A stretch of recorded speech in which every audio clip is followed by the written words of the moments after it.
Nowhere in the Bible does it call the Jews God's chosen people. Modern-day Israel isn't really the homeland of the Jews. The Jews don't really believe in the Old Testament, and only maybe 5% of the people in the Old Testament can even be considered Jewish. So now that you've branded me an anti-Semite, we can begin.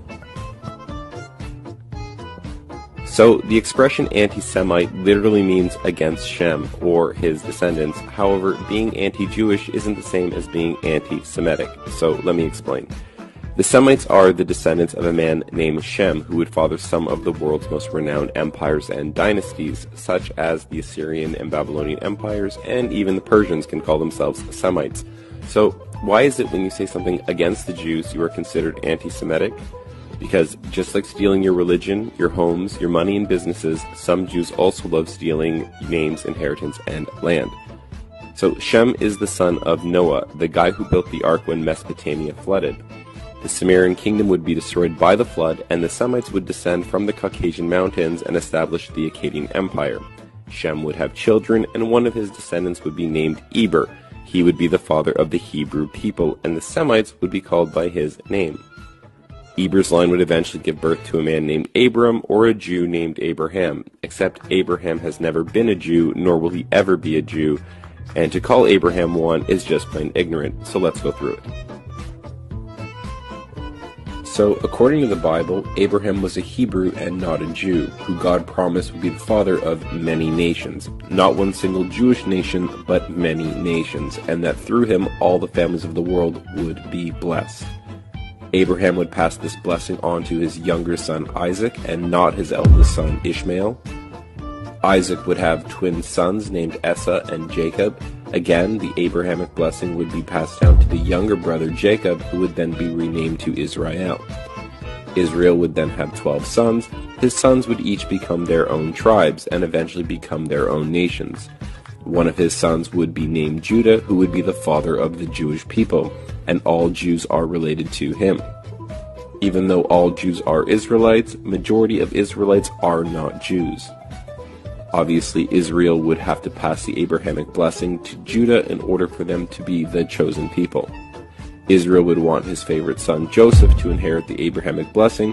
However, Judah, the father of the Jews, would be jealous and conspire with his brothers to have Joseph killed. In the end, Judah sold Joseph into slavery for silver, much like Judah sold Jesus to the Jews. So the Bible portrays Judah as a jealous villain and Joseph as the chosen son. While in slavery, Joseph would rise to become the prime minister of Egypt and father two sons named Ephraim and Manasseh. In the end, Israel would adopt Joseph's sons and pass the Abrahamic blessing on to them, making them the chosen people and dividing Joseph into 2 tribes, making 13 tribes of Israel. As for the father of the Jews, his 2 eldest sons would die and Judah would end up bowing down to Joseph. So, now that you understand that the Jews were never intended to bless the world, nor were they ever considered the chosen people, we can move on to our second point. So, is the Jewish homeland Israel? And the answer is yes and not at all. Israel was originally called the land of Canaan, named after Noah's grandson, Canaan. The land of Canaan was conquered by the Israelites after they left Egypt with Moses, found in the book of Exodus.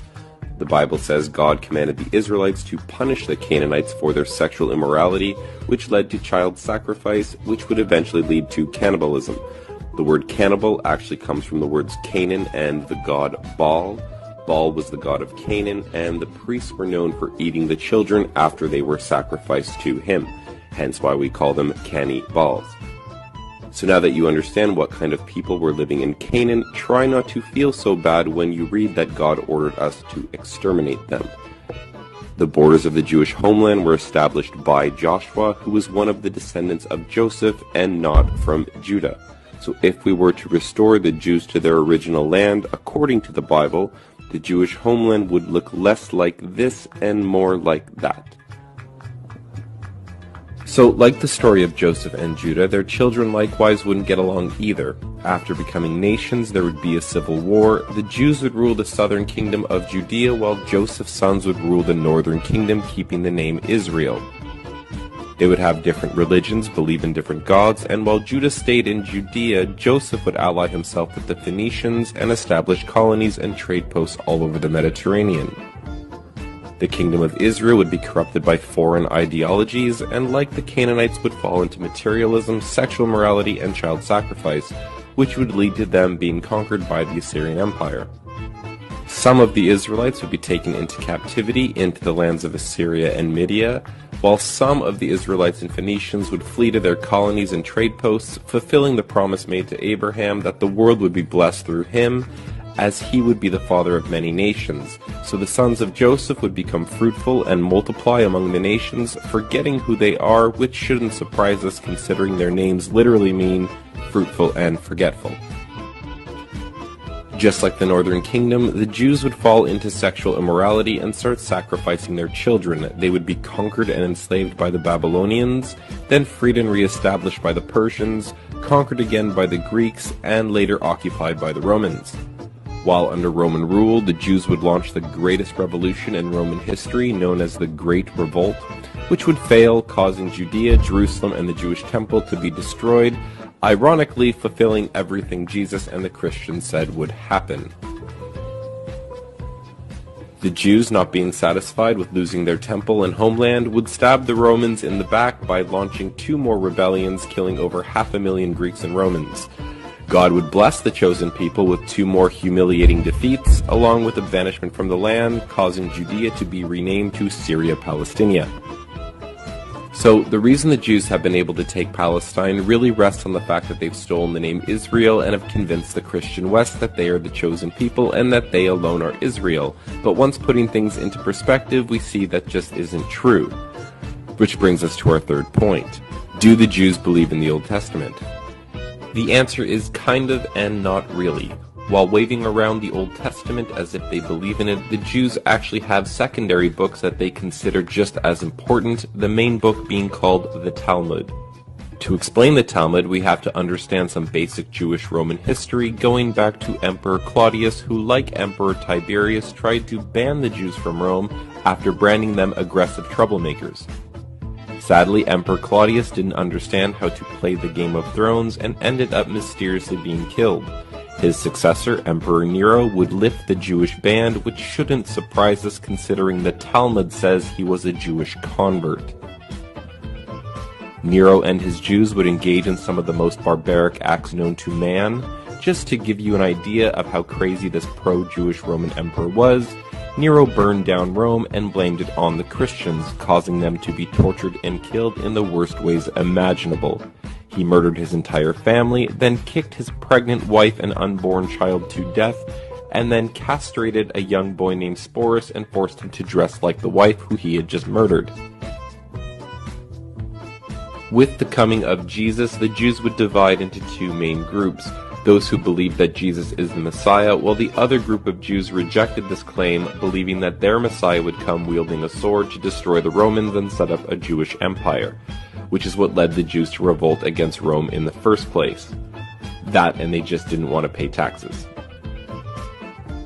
After their failed rebellions, the Jews would retreat to Babylon, creating the religion we know today as Judaism, making Christianity older by about 200 years. The Jews would argue and say that the Talmud is the oral law that was passed down orally without any mistakes since the time of Moses, before finally being written down between 200 and 400 years after Jesus. This would place the Jews in first place above the Muslims for the longest, most successful game of broken telephone ever played.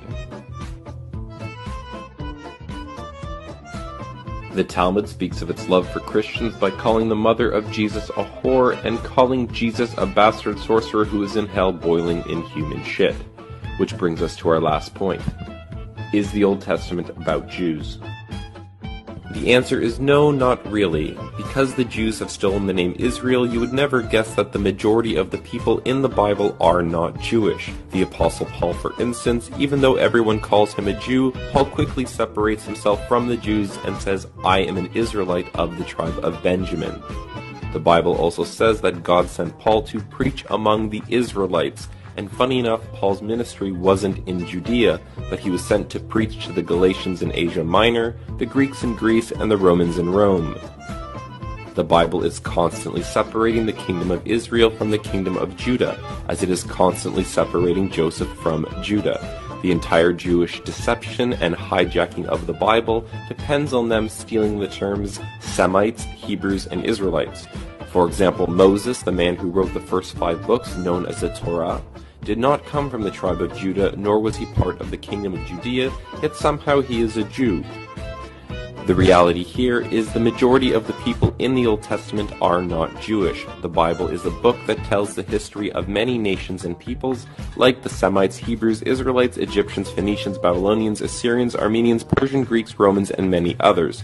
It's not only about Jews.